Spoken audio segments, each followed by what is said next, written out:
یہ جو کل جلسہ ہوا گجرانوالہ میں اور باجوے پہ ٹھیک ٹھاک تبرہ ہوا، مجھے ہنسی اس بات کی آ رہی تھی کہ خان کو تو چلو باجوے نے سلیکٹ کر لیا، مان لیتے ہیں آپ کو بھی پیپلز پارٹی کو ایوب نے سلیکٹ کیا تھا، اور ضیاء الحق مرحوم نے سلیکٹ کیا تھا نواز شریف کو، اور مشرف کس کو آگے لایا تھا، یہ بھی سارے واقف ہیں اس چیز سے۔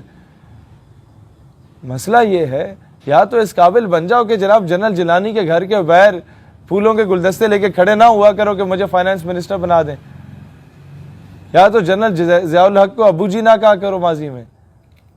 تو یہ ہمارا سب کا یہ مسئلہ ہے کہ ہمیں جب کوئی 2-4% کا عہدہ چاہیے ہوتا ہے ہم جرنیل کا دروازہ کھٹکھٹا رہے ہوتے ہیں۔ نہ کھٹکھٹائیں نا، اسے بولو بھائی آپ کا کام ہے مورچے سنبھالو، جاؤ سنبھالو۔ ہم لوگ خود اپنا ضمیر بیچتے ہیں، لیکن جنرل صاحب جب تک ہمیں اپنی گود میں رکھتے ہیں ہمیں پسند ہے، جب جنرل صاحب گود سے اتار دیتے ہیں کسی اور کو گود میں رکھتے ہیں تو ہمیں پسند نہیں ہے۔ مسئلہ یہ ہماری پوری سیاست کا یہ مسئلہ ہے۔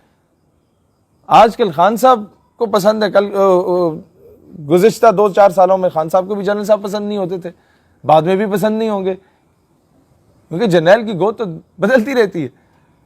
مسئلہ صرف یہ ہے کہ خود کو اس قابل بناؤ کہ آپ کسی جرنیل، وزیر، مشیر کے یا امریکہ کی خوشنودی کے پابند نہ ہوں۔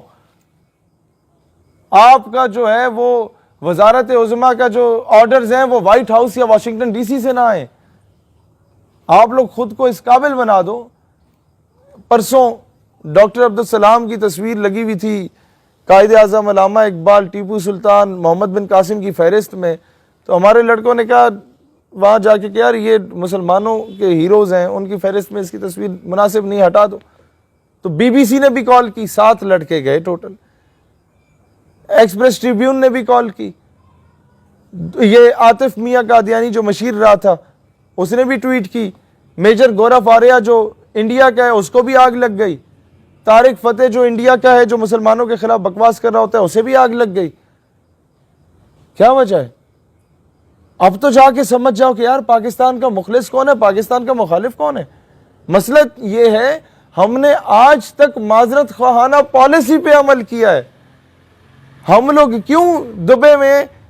کیونکہ جب ایک گال پہ چنڈ مارتا ہے تو ہم دوسری آگے کرتے ہیں، بھائی جان یہ بھی حاضر ہے، ہم مسلمان ہیں، ہم بڑے پرامن ہیں۔ نہیں، دس از ناٹ اسلام۔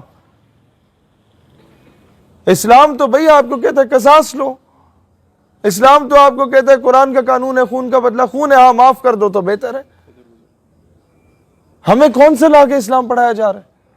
اور امپوزڈ ہیروز ہمارے اوپر بٹھائے جا رہے ہیں کہ ہمارے ہر سکول کے باہر اس مسخرے کی تصویر لگی ہوئی ہوتی ہے جو اس وقت پاکستان کی ایٹامک قوت کے خلاف تک ایسا بنایا جائے۔ ہماری عوام کو پتہ ہی نہیں ہے، جو اس وقت 1973 اور 74 کے بعد احتجاجاً ملک کی شہریت پہ لات مار کے گیا اور کہتا ہے کہ باہر ملک جا کے کہتا ہے میں پاکستان کے آئین کو جوتے کی نوک پہ رکھتا ہوں، صرف اس وجہ سے کہ پاکستان کا آئین رسول اللہ علیہ السلام کے بعد کسی کو نبی تسلیم نہیں کرتا۔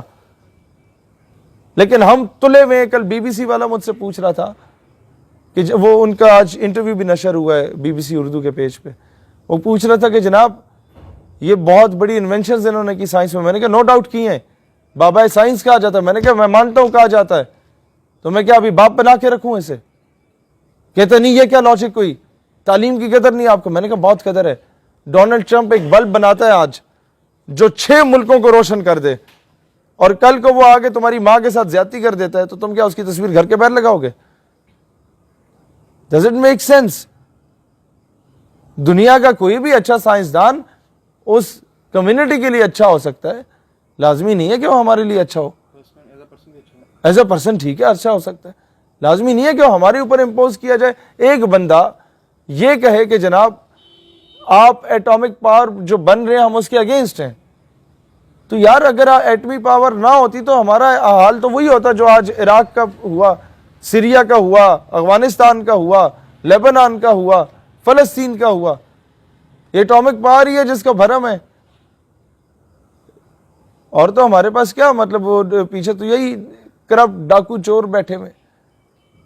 ان لوگوں کے نعروں سے تو پاکستان نے بچنا ہوتا، یا یہ جو خان صاحب نعرے لگا کے کشمیر آزاد کروانے اس سے ہونا ہوتا، تو ہم تو آدھے گھنٹے کی جگہ خان صاحب کو میں نے کہا تھا 1 گھنٹہ کھڑے ہو جاتے، ساتھ فلسطین بھی آزاد کروا کے لے آؤ جمعے کے دن، لیکن نہیں ہوتا پریکٹیکلی۔ اب دوسری چیز جو میں یہاں پر آپ لوگوں کو بتانے آیا ہوں کہ خود کو غلام نہ سمجھو، اپنی اپروچ بالکل ہی 3rd کلاس اپروچ نہ رکھو، دلیری کے ساتھ اپنے مذہب کا، اپنے وطن کا، اس کے نظریے کا دفاع کرنا سیکھو۔ نوجوانوں، آپ لوگوں پہ قائد اعظم کسی مدرسے میں کیوں نہیں گئے تھے پہلے؟ کسی مسجد میں کیوں نہیں گئے تھے پہلے؟ علی گڑھ یونیورسٹی میں کیوں گئے؟ انہیں پتا تھا پینٹ کوٹ ٹائی پہننے والا نوجوان 2-4 جملے اس نے انگریزی کے رٹے ہوئے، یہ جب برِ صغیر میں پھیل جائے گا تو ہر بندے کو کنونس کرنا جانتا ہوگا۔ ہم نے جہاں پر کوئی کڑپا ڈالنا ہوتا ہے، جہاں ہم نے مندر والی جگہ پہ جا کے نماز ادا کرنی ہوتی ہے، ہم نے جہاں کسی ملک کی ایمبیسی سیز کرنی ہوتی ہے، ہم لوگ وہاں پینٹ کوٹ پہن کے چلے جاتے ہیں تاکہ لیبل ہی نہ لگے کہ جناب یہ مدرسے کے بچے آ کے اسلام کا امیج خراب ہو رہا ہے۔ ان کے طریقے سے ان کے اندر گھسنا سیکھو۔